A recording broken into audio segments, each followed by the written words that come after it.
Il pleuvait ce soir-là, une pluie fine et silencieuse, comme si le ciel lui-même voulait se faire discret. Adrien rentra plus tôt que prévu, le cœur encore battant d'une journée écourtée par une étrange intuition. La maison, habituellement animée par des pas feutrés et le murmure lointain de la radio, semblait figée. Trop calme. Trop parfaite. Il referma la porte doucement, sans allumer la lumière, savourant à l'avance la surprise qu'il réservait à sa femme. Dans le couloir, une lampe restée allumée projetait des ombres longues et tremblantes sur les murs. L'odeur familière du parfum de sa femme se mêlait à celle, plus neutre, du produit de nettoyage. Il avança, lentement, quand soudain une silhouette apparut près du salon. C'était Clara, la femme de chambre. Son visage était pâle, ses yeux agrandis par une peur qu'il ne lui connaissait pas. Lorsqu'elle le vit, elle porta un doigt tremblant à ses lèvres et murmura à peine audible, « Chut !» Ce simple mot le frappa comme une gifle. Pourquoi ce silence imposé dans sa propre maison? Pourquoi ce regard suppliant? Un bruit étouffé provenait de l'étage. Adrien sentit une tension glaciale lui serrer la poitrine. Il voulut parler, demander des explications, mais aucun son ne sortit. Clara secoua la tête, presque en larmes, comme si la vérité qu'il allait découvrir était trop lourde pour être dite à voix haute. Avant de continuer, pensez à liker la vidéo et à vous abonner à la chaîne pour ne pas manquer des histoires aussi intenses et bouleversantes. Adrien posa lentement son manteau. Chaque marche qu'il monta semblait peser une tonne. Derrière une porte entr'ouverte, une lumière vacillait, et quelque chose, ou quelqu'un, respirait doucement dans l'ombre. Adrien s'arrêta net devant la porte entr'ouverte. Son souffle se fit court, irrégulier, comme s'il n'avait plus le droit de respirer librement dans sa propre maison. La lumière qui filtrait dessinait une bande dorée sur le parquet, et à chaque seconde, ce mince rayon semblait l'appeler ou l'avertir. Il posa la main sur la poignée. Elle était tiède. Derrière lui, un léger craquement retentit. Il se retourna brusquement. Clara était restée en bas de l'escalier, immobile, les bras serrés contre elle-même. Leurs regards se croisèrent une dernière fois. Dans les yeux de la jeune femme, Adrien ne lut ni la culpabilité ni la surprise, mais une profonde tristesse, presque de la pitié. Cela lui donna envie de reculer. Pourtant, quelque chose de plus fort le poussait en avant. Il entra. La chambre baignait dans une lumière tamisée. Les rideaux étaient tirés à moitié, et l'air semblait plus lourd, chargé d'un parfum qu'il connaissait trop bien. Sur la table de nuit, 2 verres. Un vide. L'autre encore à moitié plein. Adrien sentit son estomac se nouer. Un mouvement attira son attention près du lit. Une silhouette se redressa lentement. Ses cheveux, qu'il avait tant de fois caressés, tombèrent sur ses épaules. Sa femme. Elle était là, mais son regard n'était pas celui qu'il attendait. Il n'y avait ni surprise ni joie. Seulement une peur contenue, et autre chose. Un secret. « Tu n'aurais pas dû rentrer si tôt », murmura-t-elle d'une voix brisée. Adrien voulut parler, poser 1000 questions, mais ses yeux furent attirés vers la salle de bain, dont la porte était entr'ouverte. Une ombre y bougea. Un souffle étranger se mêla à l'air de la chambre. À cet instant précis, Adrien comprit que ce qu'il allait découvrir ne se contenterait pas de le blesser, mais de le briser à jamais.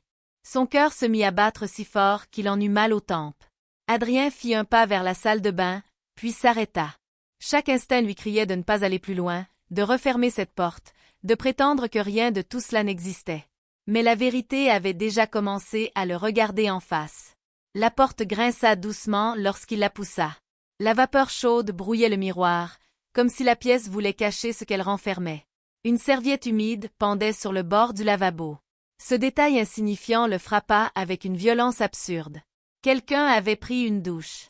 Récemment. Derrière lui, sa femme s'approcha à pas lents. Il sentit sa présence sans oser se retourner. « Adrien, écoute-moi, s'il te plaît, » dit-elle dans un souffle. Sa voix tremblait, mais elle n'était pas celle d'une femme surprise. C'était la voix de quelqu'un pris au piège depuis longtemps. Dans le miroir embué, une forme apparut peu à peu. Adrien passa sa main dessus, effaçant la buée. Le reflet révéla une silhouette masculine assise sur le rebord de la baignoire, la tête baissée. Un homme qu'il ne reconnut pas immédiatement. Plus jeune qu'il ne l'aurait cru. Trop calme pour quelqu'un qui venait d'être découvert. « Ce n'est pas ce que tu crois », murmura sa femme, presque machinalement, comme une phrase répétée trop souvent dans sa tête. L'homme releva enfin les yeux. Son regard croisa celui d'Adrien dans le miroir. Et à cet instant précis, Adrien sentit le sol se dérober sous ses pieds. Ce visage, il l'avait déjà vu. Pas ici, pas dans cette maison, mais dans un passé qu'il croyait enterré. Avant qu'il ne puisse parler, l'homme prononça son prénom d'une voix basse, comme s'il se connaissait déjà. Adrien recula d'un pas, heurtant le rebord du lit. Sa gorge se serra au point qu'aucun mot ne parvint à sortir. L'homme se leva lentement, comme s'il craignait qu'un geste brusque ne fasse exploser quelque chose de déjà fragile. Il était plus grand qu'Adrien ne l'avait imaginé, et malgré la situation, son regard restait étrangement calme. « Ça fait longtemps. Adrien, » répéta-t-il. Ce ton familier réveilla une douleur sourde dans sa poitrine. Les souvenirs affluèrent sans prévenir, un rire dans une cour d'école, une promesse murmurée, puis une séparation brutale qu'on n'explique jamais vraiment. Adrien sentit ses jambes faiblir. Ce visage, il le reconnaissait maintenant. Trop tard. Bien trop tard. Sa femme éclata en sanglots silencieux. Elle se couvrit le visage de ses mains, comme si elle ne supportait plus de les regarder l'un après l'autre. « Je voulais te le dire, je te jure que je voulais te le dire, » sanglota-t-elle. Mais je ne savais pas comment. Adrien leva enfin les yeux vers elle. « Le dire quoi ?» demanda-t-il d'une voix rauque, presque méconnaissable.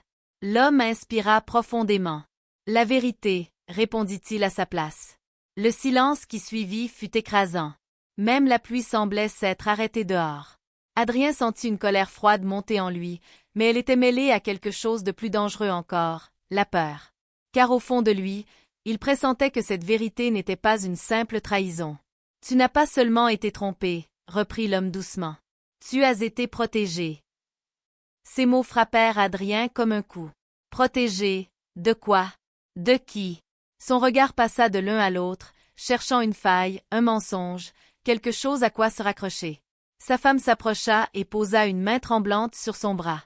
Il la repoussa sans violence, mais avec une fermeté qui la fit reculer. « Arrête, » dit-il. « Si tu continues, je ne suis pas sûr de pouvoir rester debout. » L'homme fit un pas en avant. « Alors assieds-toi, » dit-il. « Parce que ce que tu vas entendre va tout changer. » Adrien s'assit lentement au bord du lit, comme si son corps avait compris avant son esprit qu'il ne pouvait plus fuir. Ses mains tremblaient malgré lui.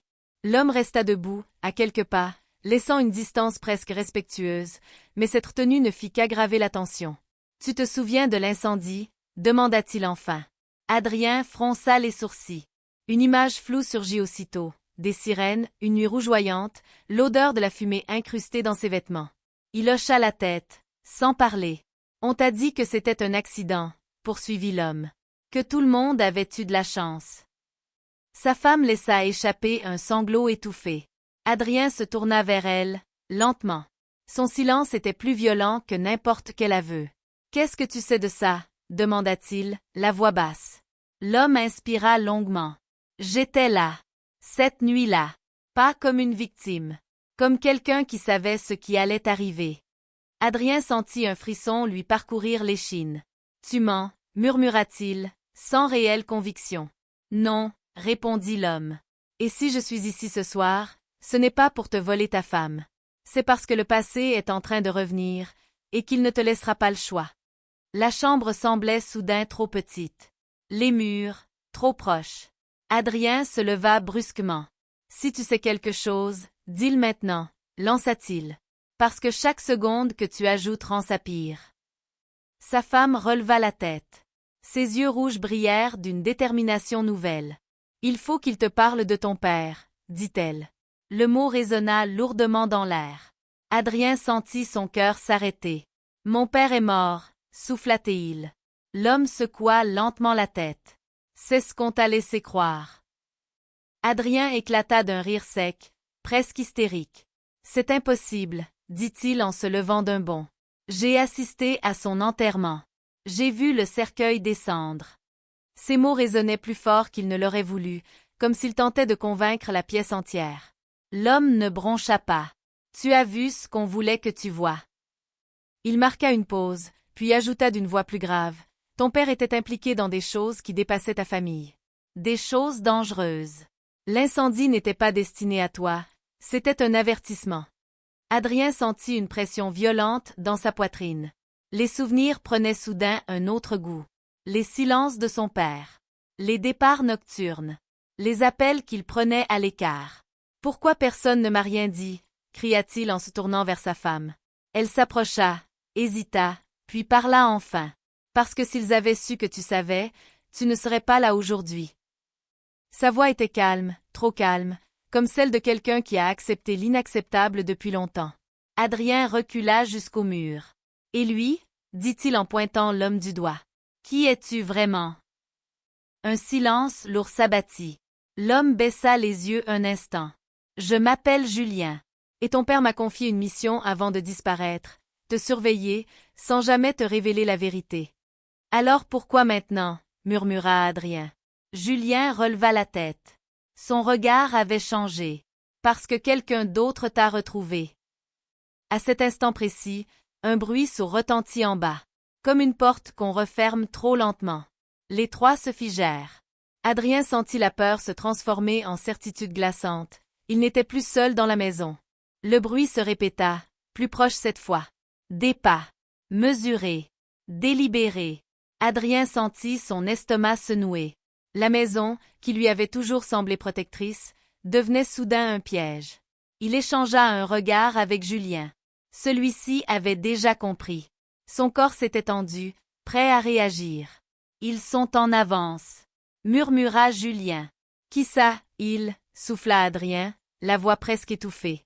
Sa femme pâlit. « Tu m'avais promis qu'on avait encore du temps », dit-elle à Julien, les yeux brillants de peur. « Moi aussi, je le croyais », répondit-il sans quitter la porte du regard.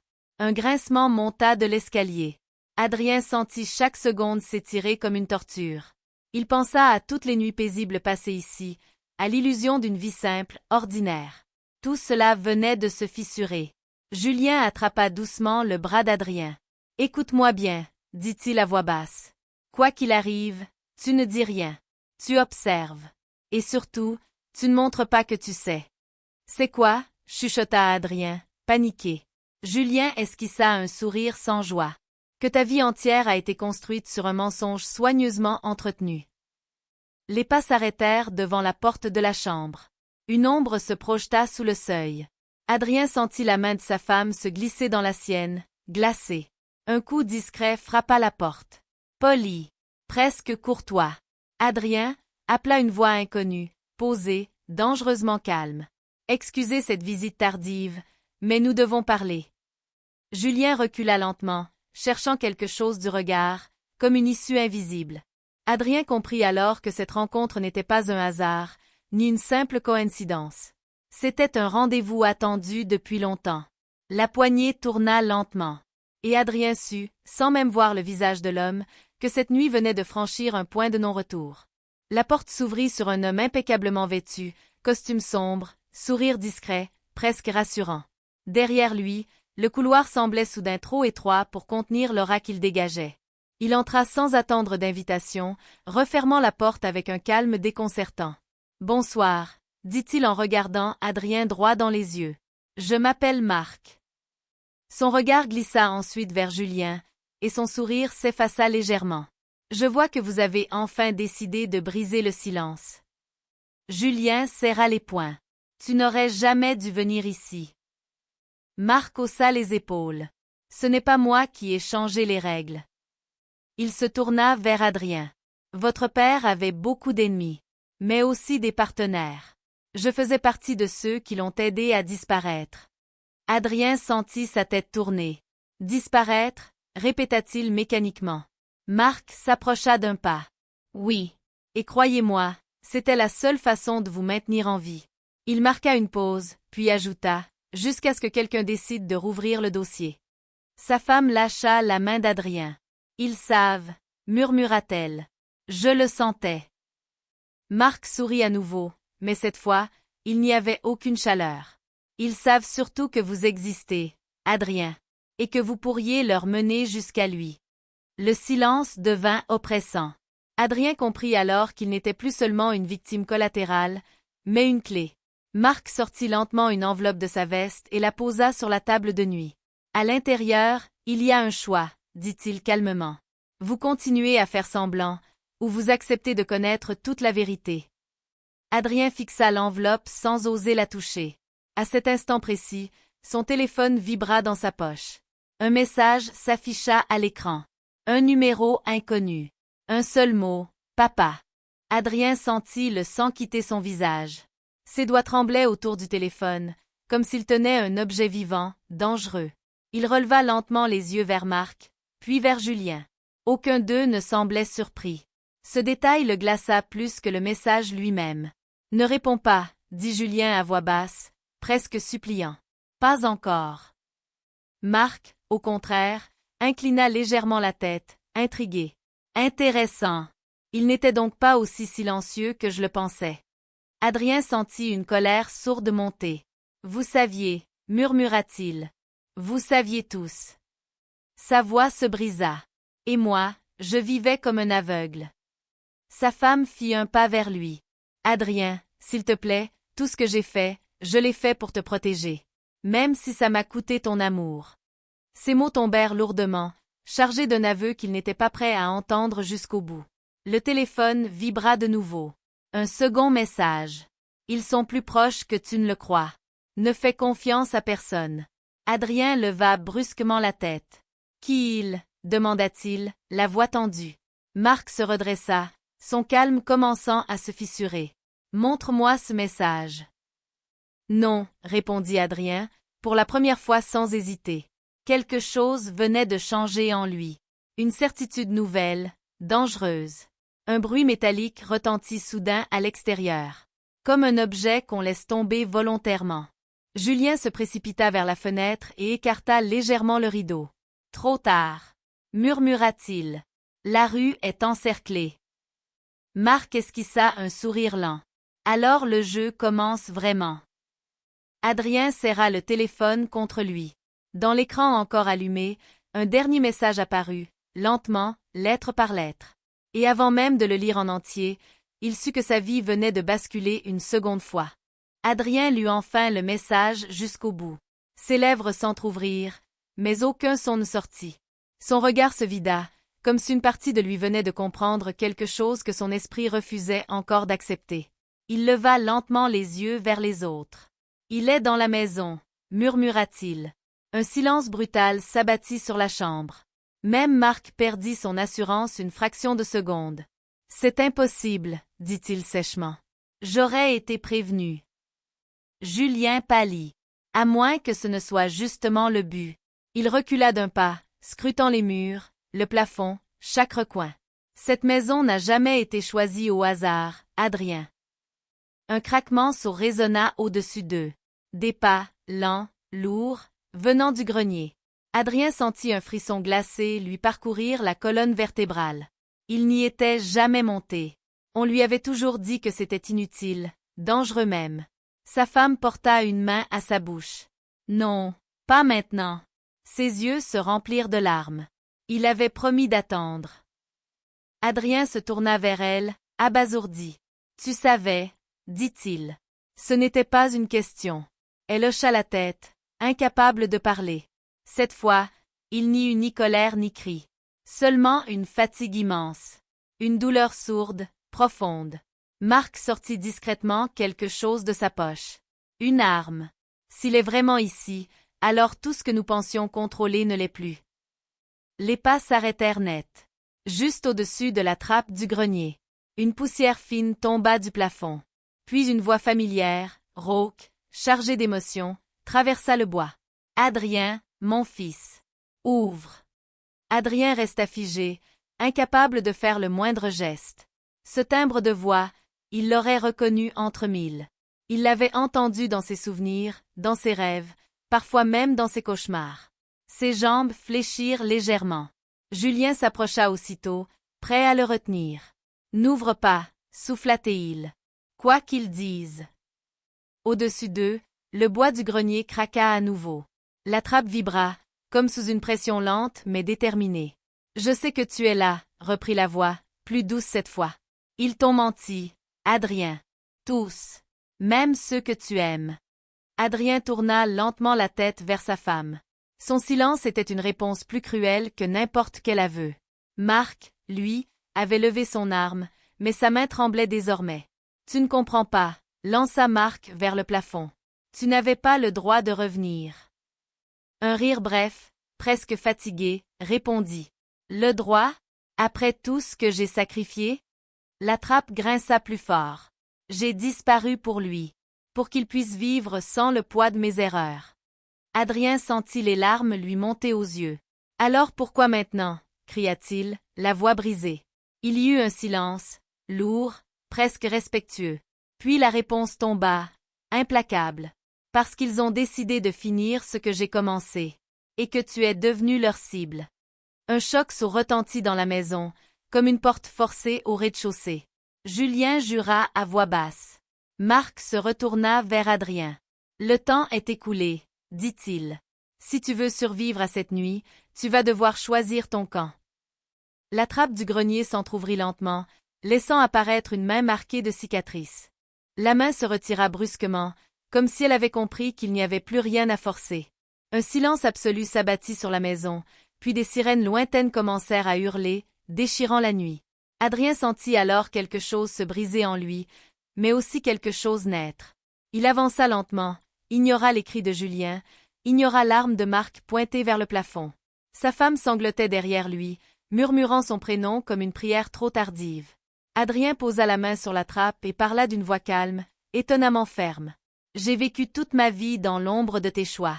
Je ne monterai pas. Descends, ou disparais pour toujours. » Le temps sembla suspendu. Puis la trappe s'ouvrit complètement. L'homme qui apparut n'était ni le héros ni le monstre qu'Adrien avait imaginé. Juste un père usé, marqué par la peur et le regret.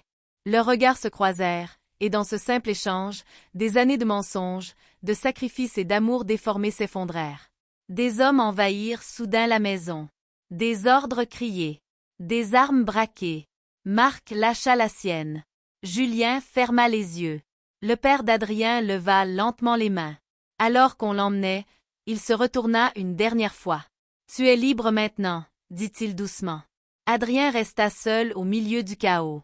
Quand le silence revint enfin, la maison n'était plus qu'un décor vide. Sa femme s'approcha, hésitante. Adrien la regarda longuement, puis détourna les yeux. À l'aube, il sortit de la maison sans se retourner. La vérité l'avait brisé, mais elle lui avait aussi rendu ce qu'on lui avait volé, le droit de choisir sa propre vie.